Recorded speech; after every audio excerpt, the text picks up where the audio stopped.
much. I will cover the part about Tunisia in 10-12 minutes, and Benedetta will cover the part about Lebanon. Now, let me start with a caveat. I'm afraid the relationship between my presentation and the document on human fraternity is a negative one for the reasons so well highlighted this morning by Professor Cuccarella, namely because I address people who do not conform to the orthodoxy of the religions of the book, and they express their conscience in a different way, as I'm going to show in a second. So, Islam, first of all, to give a brief overview of the relationship between Islam, the constitution in general, the legislation in Tunisia. Tunisia is traditionally a more secular country than most Muslim majority ones, socially and legally.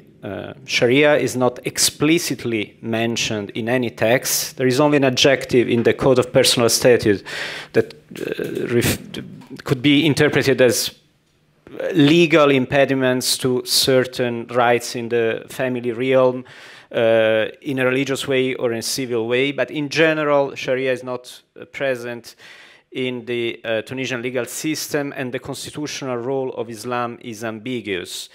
In the 2014 constitution, which was unilaterally abrogated after a coup d'etat by President Kais Saied, the reference to Islam was present in Article 1 in an ambiguous way, because it could interpret it as being the religion of the state, so with a prescriptive and legal value, or as a religion of Tunisia with a sociological value.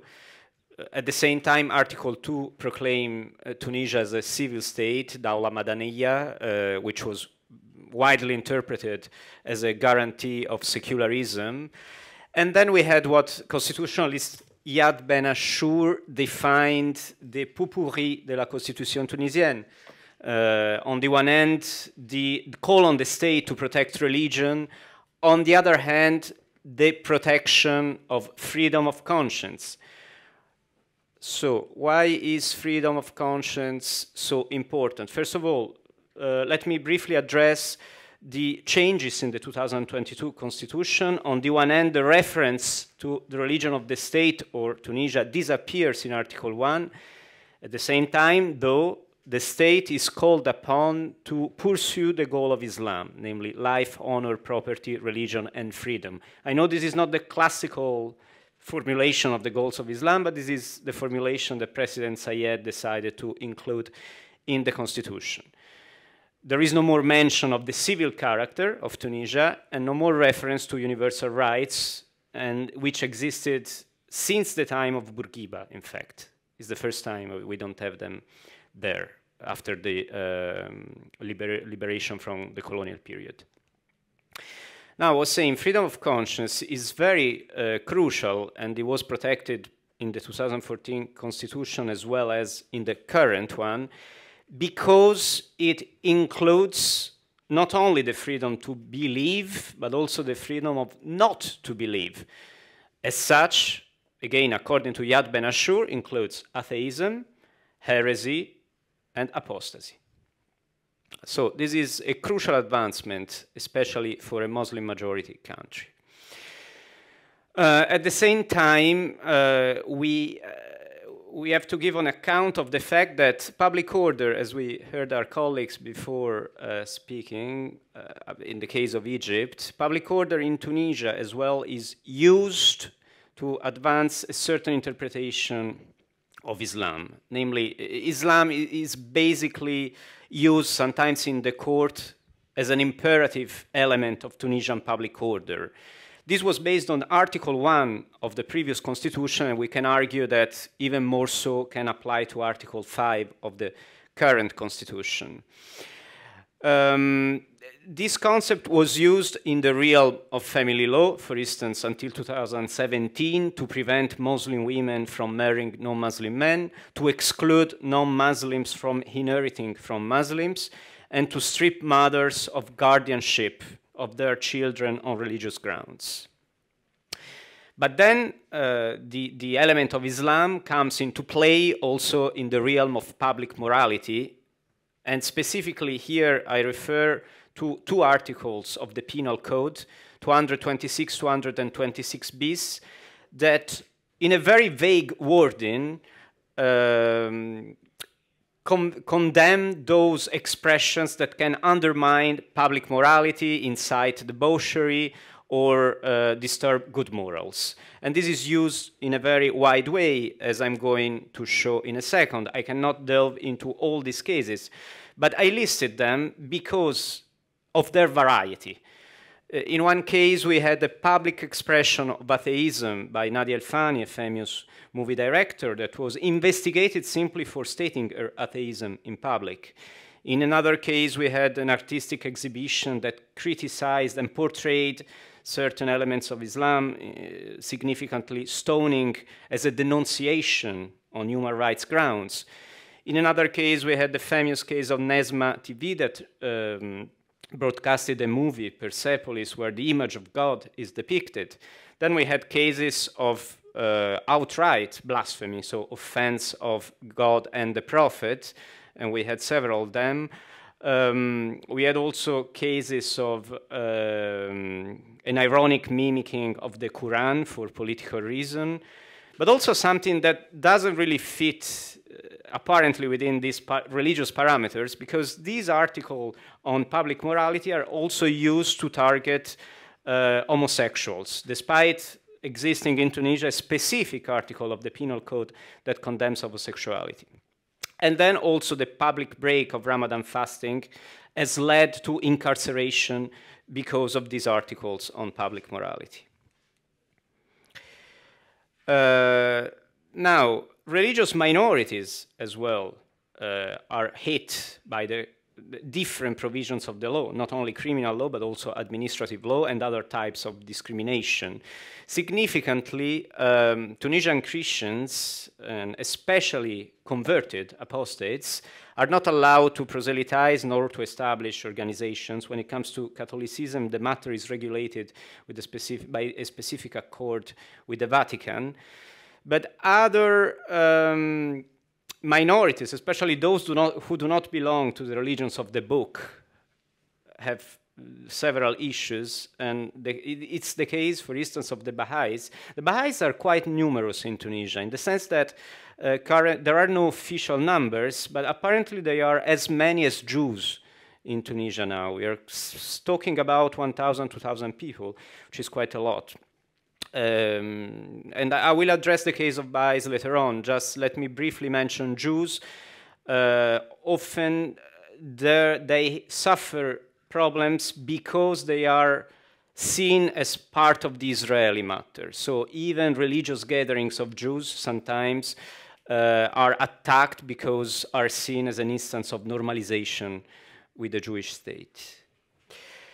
So I don't have the time to go into the specifics of each single case, but the variety that I presented should make it clear that there are some patterns. First of all, a distorted concept of public order and incitement. So many of the blasphemous expressions are banned under the guise of preventing the incitement of violent reactions. But this is in fact, in my view and in the view of other scholars, an instance of victim blaming, because incitement in criminal law means that I want an effect, that I call on the people to produce a certain effect, not that I am attacked because other people don't like what I say. So it's a complete logic reversal. Then we have a confusion between different concepts: blasphemy, heresy, apostasy. Actually, in the cases where people in the history of Tunisia, even before the decolonization, have embraced apostasy, they were more severely punished in prison. And all of these different instances of religious, let's say, criticism or heterodoxy are lumped together under the concept of public morality. And then we have also something which I was saying is interesting, because the same public morality can also target other people, often under the guiding concept of fitna. So whether you are gay, whether you are Baha'i, whether you are apostate, somehow you create friction in society, you create division in society. And this is a religious argument. This is also used in court. But let me come quickly to the positive evolution of the latest years, at least until the coup d'etat. President Essebsi commissioned a reform of the penal code. He called eminent jurists to propose a reform of the penal code in order to render it compatible with the Constitution. And this Code de Liberté, drafted by the Colibe committee, among other things, recommended the abrogation of the 2 articles on public morality, and also the article that criminalized homosexuality. And then we have an evolution that is apparent in court. For instance, already in 2009, but with scarce effect, and later on, thanks to the action by the government itself, the circular that prevented Muslim women from marrying non-Muslim men was abrogated. Now in Tunisia, it's legal for a Muslim woman to marry a non-Muslim man, but the practice is different, because in many cases, the state officials on religious ground refuse to register these marriages.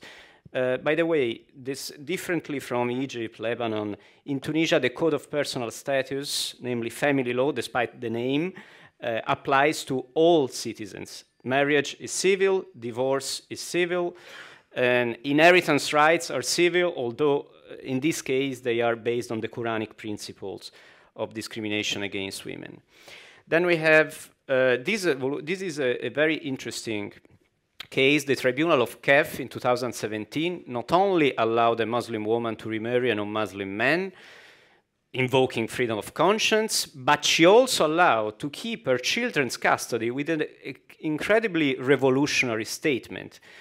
Namely, assuming that a child should be raised within Islam is a violation, an infringement of the child freedom of conscience.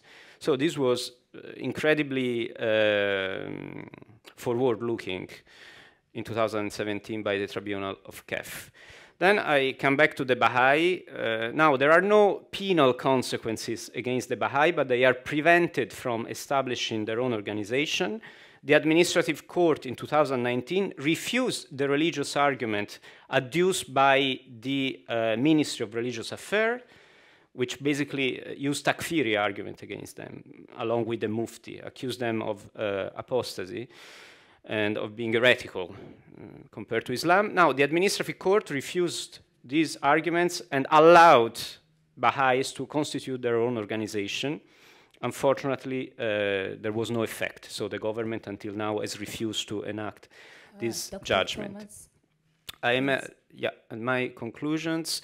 So, freedom of conscience is an established principle in Tunisia. In both constitutions, we have this important value. However, a negative outlook still persists in society, but also reverberates in the court against those expressions of conscience that do not conform to the prevalent ethos. At the same time, we are seeing that things move forward. It remains to be seen in this precarious current political situation how the situation will evolve, especially considering the reference to the goals of Islam in the Constitution. Thank you.